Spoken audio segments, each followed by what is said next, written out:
அப்படி இருக்கின்ற பொழுது இந்த குழந்தை வளர்ந்துட்டு இருக்கானே, இந்த குழந்தைய சாதாரண குழந்தைன்னு நினைச்சு அஞ்ஞானத்தினால அவனை புரிஞ்சிக்காமே இப்படி பொழுது போயிட்டு இருக்கு.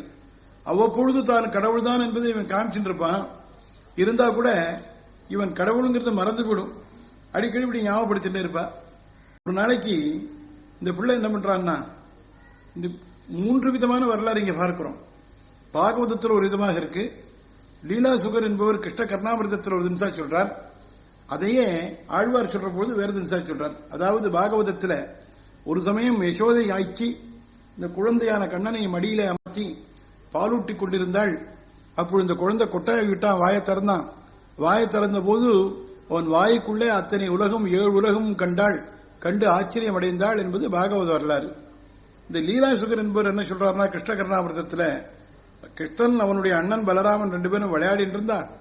விளையாடிட்டு வந்த போது பலராமன் கிருஷ்ணனை பத்தி புகார் சொன்னான். என்ன புகார் சொன்னான்னா, அம்மா அம்மா கண்ணன் மண்ணை தின்னான்னு சொல்லி. உடனே அம்மா கண்ணனை கூப்பிட்டு கண்டிக்கிறார். நான் இல்லேன்னு அந்த பிள்ளை எங்க வாயை திற பார்க்கலாம்னா வாயை திறந்தான், மண் இருக்கான்னு பார்த்தா. ஆனா அங்க என்ன இருந்ததுன்னா 7 உலகை மண் வாயிலே பார்த்தாள். அதே பெரியாழ்வாருங்கிற ஆழ்வார் சொல்றார், இந்த குழந்தைக்கு குளிப்பாட்டுவதற்காக குளிப்பாட்டி விடும் பொழுது இந்த வாயில் இருக்கிற கோடையெல்லாம் நீக்குவதற்காக பசு மஞ்சளாலே நாவ் அழித்தாள். அந்த நேரத்திலே வையமேழும் கண்டாள் பிள்ளை வாயுளே என்று அவர் சொல்றார். இப்படி பிள்ளையினுடைய வாயுக்குள்ள இத்தனை பிரபஞ்சத்தையும் 7 உலகத்தையும் கண்டவுடனே இவன் சாதாரணமான பிள்ளை இல்ல, பரம்பொருள் என்று புரிந்து கொண்டாள்னு சொல்லிட்டு பாகவத வரலாறு இருக்கு. அதை வச்சு இந்த தரங்கத்தில் சொல்றார், இந்த அம்மா அந்த குழந்தையை பரம்பொருள் தெரிஞ்சுண்டு உடனே அவனை துதிக்கின்றாள், ஸ்தோத்திரம் பண்றாள்.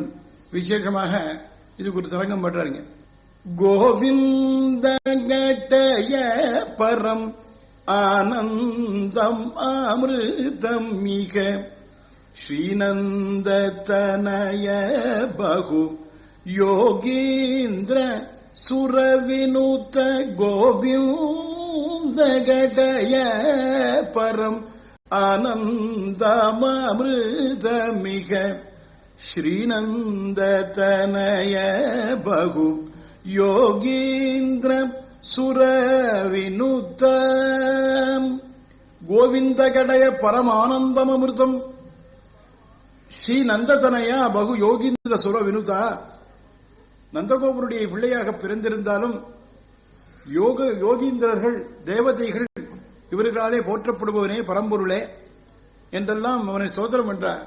அகணித குண கிராம அபரிமித நிஜ காமம் அகணித குண கிராமம் அபரிமித நிஜ காமம் நிகம பரமாராம நிக்கில மோக விராம நகதர கணஷ்யாம நதஜன குமுத சோம அககரண சர்வசம அசுர மண்டல பீமா கோவிந்த கடய பரம் ஆனந்தமமிருதமிக ஸ்ரீநந்த தனய பகு யோகீந்திர சுரவினுத்தம் அகணித குணகிராம அபரிமித நிஜ காம. அகணித குணகிராம எண்ண முடியாத குணங்களை எல்லாம் உடையவனே. அபரிமித நிஜ காம நிகம பரமாராமா நிகில மோகவிராம. விசேஷமா பின்னால் நடக்கிற நிகழ்ச்சியில நகதர கணஷ்யாம. நகதரன்னா கோவர்தனத்தை பிடித்தவன், கணஷ்யாமன் நிலவேகி சியாமளனான, நதஜன குமுத சோமா அகஹரண சர்வசமா அசுரமண்டல பீமா என்றெல்லாம் விசேஷமாக சாட்சாத் பரம்பொருள் சர்வேஸ்வரன் நீ குழந்தையா பிறந்திருக்க, உன்னை சாதாரண குழந்தைன்னு நினைச்சித்தினால் ஏவாந்து போனேன் என்று பலவாறாக அங்க ஸ்தோத்திரம் பண்றா. அப்படி சரதிந்து சமவதன சதமன்மத சமான குருதரானந்தகன குந்த சுந்தர ரதன பரிபந்தி கணதளனம் பாலிதாக்கில புவன சரச நாராயண தீர்த்த சத்ய பல தான கோவிந்த கடய பரமானந்தம் அமிர்தம் மிக ஸ்ரீநந்த தனய பகு யோகீந்திர சூர வினுத. சரதிந்து சமவதனங்கிறார். சரத்காலத்து சந்திரன் போன்றதான வதனத்தை முகத்தை படைத்தவனே, சத மன்மத சமான 100 மன்மதர்களுக்கு சமானமான அழகு படைத்தவனே, குருதரானந்த கண குந்த சுந்தரதரதன பரிபந்தி கணதளன பாலித்த அகில புவன சரச நாராயண தீர்த்த சத்தியபலதானாம் என்றெல்லாம் விசேஷமாக இந்த குழந்தை சாதாரண குழந்தை இல்லை, பரம்பொருள் தான் இப்படி வந்திருக்கின்றான் என்ற உணர்வு வந்தபொழுது யசோத பரவாராக ஸ்தோத்திரம் பண்றான். ஆனா அடுத்த நேரம் உடனே கொஞ்ச நாளையெல்லாம் ஆச்சுன்னா தன்னுடைய பிள்ளைங்கிற அஜ்ஞானம் வந்துடும். மறுபடியும் இதே மாதிரியே அந்த பிள்ளையை பார்த்து அதை கொஞ்சம் லாலனம் பண்ணி இப்படிலாம் இருந்துட்டு இருப்ப. இந்த பிள்ளை என்ன பண்றான்னா, குழந்தை பருவத்தில் இருக்கின்ற பொழுது அந்த ஊர்ல நந்தபுரஜத்திலே இருக்கக்கூடியதான ஆயர்பாடி சிறுவர்கள் கோபாலர்கள் மற்றவர்கள் ஒவ்வொருத்தரையும் அழிச்சுண்டு நாள் தவறாம இங்கிருந்து காட்டுக்கு போறது, காட்டுல போய் அங்க மாடு மேய்க்கிறது, மாடு மேய்த்து விட்டு திரும்ப வருது தினப்படி. மாடு மேய்க்க போன இடத்திலே பல பல அசுரர்கள்லாம் வரா. அதை கிருஷ்ண லீலையாக கிருஷ்ணாவதாரத்தை சொல்றான். கொக்கு போல் வந்தவன், பாம்பு போல் வந்தவன், கழுதை போல் வந்தவன், கன்று போல் வந்தவன், விலங்கனி போல் வந்தவன் என்றெல்லாம் பலவாறாக பல ரூபத்திலே பல பல அசுரர்கள் வந்தார்கள். அந்த அசுரர்களை எல்லாம் குழந்தை பருவத்திலேயே 7 வயசுக்குள்ளே கிருஷ்ணன் இத்தனை பேரையும் சமகாரம் பண்றாங்கிறார் பாகவதத்தில். இந்த கோபால சிறுவர்களோடு ஆயர்பாடி சிறுவர்களோடு நாள் தவறாம மாடு மேய்க்க போகின்ற பொழுது அவ வீட்டில் அவர்கள் தாய்மார்கள் இந்த குழந்தைகளுக்கு எல்லாம் சாப்பாடு கட்டி கொடுக்கிற வழக்கம், போற இடத்துல சாப்பிடறதுக்காக. அது மாதிரி கண்ணனுக்கும் அவருடைய தாயார் சாப்பாடு கொடுக்கிறார். எப்படிப்பட்ட சாப்பாடுனா நல்ல தயிரன்னம், விசேஷமான சாப்பாடு. அதை வர்ணிக்கிறார் பாகவதத்தில் சொல்லச்சே. இடது உள்ளங்கையில அந்த தயிரன்னத்தை வச்சுட்டு இருக்கானா. இந்த 5 விரல்கள் இருக்கு, ஒரு விரல் எடுக்கலையும் ஒரு வெரைட்டி ஒரு ஊறுகாய் வச்சுட்டு இருக்கான். யமுனையிலே கணைக்கால் அளவு தண்ணீர நின்று இருக்கான் நடுநாயகமாக கண்ணன். அவனை சுற்றி எல்லா கோபால சிறுவர்கள் எல்லாம் சுற்றி நின்று இருக்கா. இந்த யமுனை ஜலத்தை எடுத்து ஒருத்தர் மேல ஒருத்தர் வீசிக்கொண்டு வாரிக்கொண்டு சிரித்துக் கொண்டு சந்தோஷமாக இந்த சாப்பாட்டை சாப்பிட்டு இருக்கான். மாடுகள் கண்ணு கட்டின தூரத்தில் மேய்ந்து கொண்டிருக்கின்றது. இது விசேஷமான வரலாறாக படைக்கின்றார் பாகவதத்தில். இப்படி மாடுகளை மேய்த்துக் கொண்டிருக்கின்ற பொழுது நடுவில் சாப்பிட்டே இருக்காரு. திடீர்னு ஒரு சமயம் இந்த கோபால சிறுவர்கள்லாம் பார்த்து மாடு இருந்த பக்கத்தில் பார்த்து மாடு கன்று ஒன்றையும் காணும் என்ற உடனே கிருஷ்ணனை பார்த்து அலறினாவா. கண்ணா கண்ணா நம்ம மாடு கன்றை எல்லாம் காணும், ஒன்ன கூட காணும், எப்போ மேய்ஞ்சிட்டு இருக்கிற இடத்துல.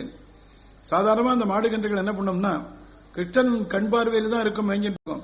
சாயங்காலம் வீட்டுக்கு போக வேண்டிய நேரம் வந்ததுன்னா அந்த நேரத்தில் வேணுகானம் செய்வான். அந்த புல்லாங்குழல் நாதத்தை கேட்டு இந்த மாடுகள் அவர் கண்ணன் அழைக்கிறான்னு புரிஞ்சுன்னு சங்கேதமாக வந்துடும். அப்படி அந்த கண்ணனுடைய புல்லாங்குழலுக்கு அப்படி ஒரு பெருமை அந்த மாடுக்கே புரியும். புல்லாங்குழல் வாசிச்சானா அந்த இனிமையான சங்கீதத்தில் மயங்கி இந்த மாடுகள் வரும். திடீர்னு இந்த மாடு கன்றுகளை காணணும்னு உடனே கிருஷ்ணன் பார்த்து ஆச்சரியப்பட்டா, எங்க போயிருக்கும் தெரியல. உடனே இந்த கோபாலர்களை பார்த்து நீங்க இங்கே இருங்கோ, நான் போய் இந்த மாடு கன்றுகள் எங்க இருக்குன்னு பார்த்துட்டு வரேன். கையில உள்ளங்கையில அந்த அன்னத்தோடு கவளத்தோடய போயிட்டு இருக்கார். கொஞ்ச தூரம் போயிட்டு திரும்பி பார்த்தா இந்த கோபாலர்கள் இந்த கோப சிறுவர்கள் அவர்களையும் காணும். தண்ணியில் நின்றவன் ஒருத்தர் கூட காணும். அப்ப புரிஞ்சது கிருஷ்ணனுக்கு இது பிரம்மதேவனுடைய வேலைன்னு புரிஞ்சு. பிரம்மதேவன் என்ன பண்றான்னா, வந்திருப்பது சாட்சாத் பரம்பொருளான கண்ணன் என்பதை அறியாமல் மோகித்து போகின்றான். இந்த வரலாறு பாகவதத்தில் அவன் என்ன பண்ணான், இந்த மாடு கன்றுகள் கோபாலர்கள் எல்லாரையும் மறைச்சு வச்சுட்டான். ஒளிச்சு வச்ச உடனே கண்ணன் என்ன பண்றான் பார்க்கணும். கண்ணன் என்ன பண்ணான், பரம்பொருளானதினாலே அத்தனை பேர் உருவத்தையும் தானே எடுத்துக்கொண்டான். அங்க இருக்கிற பசுக்கள், அங்க இருக்கிற கன்றுகள், அங்க இருக்கிற கோபாலர்கள், அந்த கோபாலர்கள் கையில் இருக்கிற சாட்டக்குச்சி, அவன் கையில் இருந்த மூட்டை, இப்படி என்ன உண்டோ அத்தனை உருவத்தையும் கண்ணனே. ஏன்னா கிருஷ்ணனே அத்தனையும் உலகம் பூரா கிருஷ்ணன், சர்வம் கிருஷ்ணமயம் ஜெகத்து என்று. அப்படி ஆயிடுத்து. ஒரு நாள் இல்லை, 2 நாள் இல்லை, இது போன்று 1 வருட காலம் நாள் தவறாம தினம் மாட ஓட்டினவருடைய ஓட்டின்னு போக வேண்டியது. அவ வீட்டுல இருக்கிற பிள்ளைகள்லாம் அவ வீட்டு பிள்ளை நினைச்சிட்டு இருக்கா. ஆனா எல்லாரும் தாய்மார்களுக்கெல்லாம் என்றைக்கும் இல்லாத பரிவு இந்த குழந்தைகிட்ட அதிகமா வருது. ஏன்னா கிருஷ்ணன்னா எல்லா ரூபத்துல இருக்கான். அதே மாதிரி கன்றுகள் மாடுகள் எப்பவும் இந்த தாய் பசுக்கு கன்றுட்டு அதிகமான பிரியம் ஏற்படுது, கன்று பசுக்கு தாய்ட்டு அதிகமான பிரியம் ஏற்படுது. ஏன்னா அனைத்தும் கிருஷ்ணனா இருக்கான். இது பாக்கி பேருக்கு தெரியாது, உலகத்திற்கு யாருக்குமே தெரியாது. பிரம்மதேவன் என்ன பண்ணான்னா, நாம மறைச்சு வச்சோம், மாடு கன்றுகளை மறைச்சு வச்சோம், இந்த கோபாலர்களை மறைச்சு வச்சோம். ஆனா அதனால எந்த பாதிப்பும் இல்லை, அது இம்பாக்டே தெரியல. என்ன தெரியும் ஆச்சுன்னு தெரியலையே, ஆச்சரியப்பட்டு தான் ஒழித்து வச்ச இடத்துல இருக்கான்னு பார்த்தா அங்க இருக்கு அப்படியே அதெல்லாம் இவர் ஒழித்து வச்சதெல்லாம். ஆனா இங்க பார்த்தா புதுசா இன்னொரு செட் இருக்கு, அத்தனையும் கோபாலர்கள் மாடுகள் கன்றுகள். அப்ப புரிஞ்சு போச்சு பிரம்மதேவனுக்கு, ஆஹா நம்ம ஏமாந்து போயிட்டோம், மோசம் போயிட்டோம், வந்திருக்கிறது சாதாரண பிள்ளை இல்ல, உலகத்தை எல்லாம் மயக்கி ஏமாற்றி மாயத்தினாலே மாயன் மாமாயன் பெருமாயன் என்று இருக்கக்கூடிய கண்ணன் அப்படி வந்திருக்கான். இந்த கண்ணன் சாதாரணமான மனுஷன் இல்லையே, சாட்சாத் பரம்பொருள் ஸ்ரீமன் நாராயணனா கண்ணனாக வந்திருக்கான், நாம் அவற்றை ஏமாந்து போனோமே என்று ஓடி வந்து கண்ணன் காலடியிலே விழுந்து மன்னிப்பு கேட்டு கண்ணனை பார்த்து பலவாறாக துதிக்கின்றான் என்பது பாகவத வரலாறு. பாகவதம் நாராயணியும் எல்லாத்திலும் இது இருக்கு. அவர் என்ன பண்றாருன்னா, கண்ணனை பார்த்து நான் என்னுடைய அறியாமையினால உன்னை யாருன்னு புரிஞ்சிக்காம உங்ககிட்ட வந்து என்னுடைய வேலையெல்லாம் காமிச்சேனே, இது எப்படி இருக்குன்னா பெரிய அக்னியினுடைய ஜுவாலையில போய் தன்னுடைய ஒரு சின்ன நெருப்பானது தன்னுடைய பெருமையை போய் காமிக்கிற மாதிரி இருக்கு. உன்னிருந்து நான் தோன்றியவன், உன்னாலே நியமிக்கப்பட்டவன், உன்னாலே இந்த உலகம் எல்லாம் தோன்றியது, உன்னை தவிர வேற ஒன்னும் கதி இல்லை, எல்லாருக்கும் நேந்தாவா இருக்கிறவன் நீ, எல்லாருக்கும் சுவாமியா இருக்கிறவன் நீ, நீதான் எல்லார் உருவமாக இருக்க. அப்படி இருக்கின்ற பொழுது உங்ககிட்ட வந்து என்னுடையதான நான் பெருமையை காண்பிச்சேனே, என்ன மதியினம் என்று சொல்லி மன்னிப்பு கேட்டு கிருஷ்ணன் கால விழுந்து உடனே பல ஸ்தோத்திரம் பண்றார். அதுக்கு பிரம்மஸ்துதி என்று பெயர் பாகவதத்துல. அந்த பிரம்மஸ்துதிய விசேஷமாக இங்க நாராயண தீர்த்த தரங்கத்துல பிரம்மதேவன் செய்த ஸ்தோத்திரமாக இந்த கிருஷ்ணனை பார்த்து கொண்டாடுறானா. கோகுலத்திலே இருக்கக்கூடிய எல்லோரையும் காக்கக்கூடியவன் இல்லையா, சிறுபிள்ளை மாதிரி வந்து அனைவரும் காப்பவன் இல்லையா, உனக்கு நான் வணக்கம் சொல்றேன், என்னை நீ மன்னிக்கணும் என்று பிரார்த்திப்பதாக அமைந்த தரங்கம் இது. ஜய ஜய கோகுல பாலாம் ஜய சகலாகமம் மூல தயயாமாம் கோபால தீனம் பாலய பால ஜய ஜய கோகுல பாலம் ஜய சகலாகமம் மூல தயயாமாம் கோபால தீனம் பாலய பால ஜய ஜய கோகுல பாலம் ஜய ஜய கோகுல பாலம், நந்த கோகுலத்தை பரிபாலிப்பவனே ஜெய ஜெயா.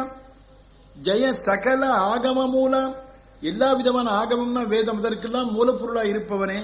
தயயா மாம் கோபாலா தீனம் பாலய பாலா, தயவு செய்து கருணையோடு இந்த தீனரான என்னை நீ பரிபாலிக்க வேண்டும், மன்னிக்க வேண்டும், காத்துருள வேண்டும் என்று உன்னிடத்திலே நான் என்னுடைய சாமர்த்தியத்தை என்னுடைய வேலையை காண்பிச்சேனே, ஆகினால நீ மன்னிக்கணும்.